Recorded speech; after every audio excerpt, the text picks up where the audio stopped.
As a fan of most things vampire, like real vampire, that don't sparkle, I bring you this.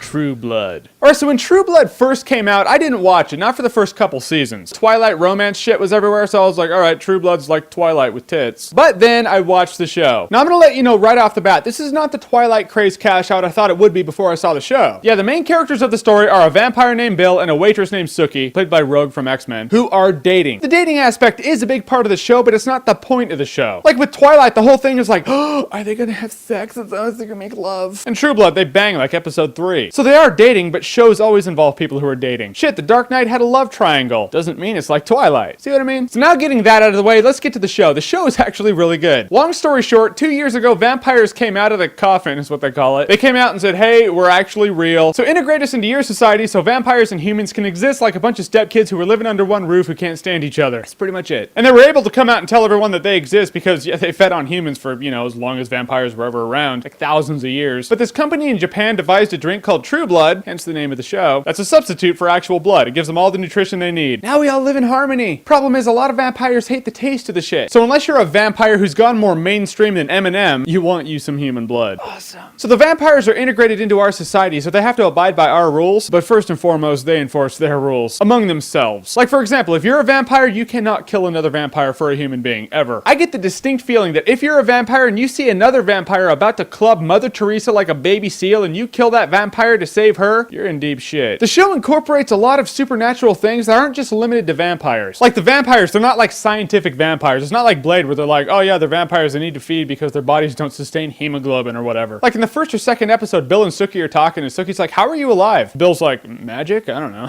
So once they establish that in the show, they're free to do a lot of magic type things. And they do, and I think they do it well. And what I also like is Bill, like the main vampire is dating Rogue from X-Men. He's actually not all warm and fuzzy. I mean, yeah, he's really proper. He's all like, Sookie, I do not require that. But he's actually done some dark shit. Even now, he's like, killed people. I mean, the likable characters are really likable, but they're kind of damaged. And that makes the characters more real, believable, and relatable. I like that. Lafayette's like the best character in the show. Biggest flaming gay dude I've ever seen on the small screen. One of the coolest characters also. You can be the biggest homophobic redneck ever, and you'll be like, you know, I don't care what anyone says. Right there, Lafayette, he's my homosexual. But I ain't touching dicks. But all in all, the show is really badass. It's really bloody when it wants to be bloody. It's intriguing, it's funny, and the intro to the show is like really dirty, yet awesome. So seasons 1 and 2 are out on DVD right now. Season 3 is coming out at the end of this month. I think the 30th, I think. So I'd say check it out. It's not for everybody, I do recognize that. If you don't like blood, and it's really violating to you when vampires fry in the sunlight rather than sparkle, you might want to skip on True Blood. But if you're a fan of like old school vampire lore, check it out, you'll probably like it. Because it does old vampire lore in a modern day really well. So have you seen True Blood? And if you have, who's your favorite character? Comment below, let me know, I want to know. Mine, Eric Northman, dude. It's probably a very common answer, but I don't give a shit. He's the sheriff of the territory. He runs a bar called Fantasia, and he threw Lady Gaga over a balcony. Dude's a badass. And if you like what you've seen here and you want to see more, click right here to see more.